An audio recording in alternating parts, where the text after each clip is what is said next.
Qranatın səsidir. Qranat kardan.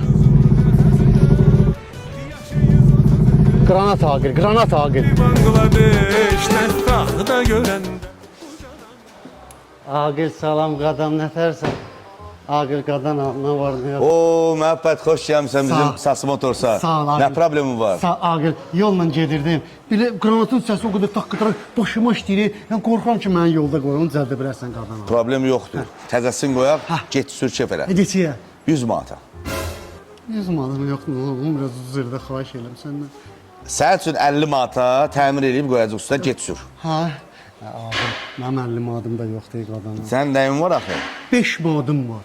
Biri 5'lik. Məhəbbət, vaxtımızı alma. Get maşını otur, sür çıx get. Burada otur etdir, camaat gözləyir.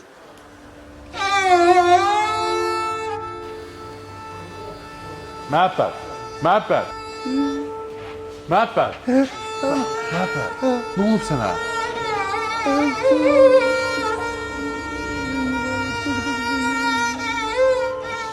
Narahat olma məhəbbət.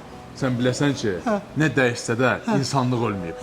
Mən sən o problemi həll eləyəcəm məhəbbət. Sağ ol. Eləyəcəm, sən bir də o səsi eşitməyəsən məhəbbət. Otur maşına, otur maşına, otur maşına, otur maşına.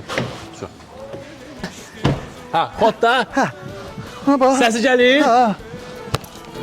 Bir Bangladeş. Şu, indi gəlməyəcək də. Sür bas barədə vaxtımız alsam burada. Qama getdi. Düşürür şeşi beş.